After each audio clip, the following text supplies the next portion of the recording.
Hello everyone, this is Gita. আজ আমরা যে কনজাংশন নিয়ে আলোচনা করব তা হলো বাট, কিন্তু, বরঞ্চ, তবুও।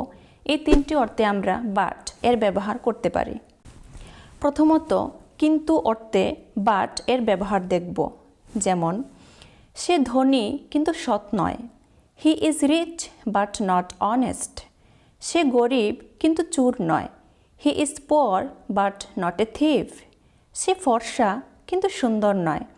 She is fair but not beautiful. এইভাবে বরঞ্চ অর্থে বাট এর ব্যবহার কিভাবে করা হয় চলো দেখি। যেমন, এটা কোনো ডায়েরি নয়, বরঞ্চ একটা বই। It is not a diary but a book. তিনি বোকা নন, বরঞ্চ একজন জ্ঞানী। He is not a fool but a wise. তিনি একজন সুন্দরী নন, বরঞ্চ একজন দক্ষ ব্যক্তি।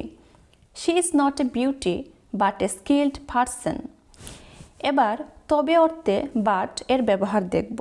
যেমন, আমি সব কিছু ত্যাগ করে দিতে পারবো, তবে তোমাকে ছাড়া। I can give up everything but you. এখানে কাকে ত্যাগ করার কথা বলা হচ্ছে? তোমাকে।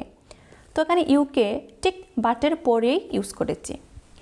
আমি সব কাজ করতে পারবো, তবে রান্না ছাড়া। I can do everything but cooking. তো এখানে যে কাজটি আমি করতে পারবো না তাকে ঠিক বাট এর পরে ইউজ করেছি। এবার খুব ইন্টারেস্টিং একটা সেন্টেন্স দেখো। যেমন, আমি সব দুঃখ সহ্য করতে পারবো, কিন্তু তোমার চোখের জল সহ্য করতে পারবো না। সেন্টেন্সটিকে এইভাবে তৈরি করব। I can bear all sorrows but I can't bear your tears. অথবা সেন্টেন্সটিকে আমরা এভাবেও লিখতে পারি, I can bear all sorrows but your tears. এগুলো যত বেশি প্র্যাকটিস করবে তত বেশি নতুন নতুন সেন্টেন্স তৈরি করতে পারবে। Okay guys, then we will talk in the next video. Till then, tata, bye by.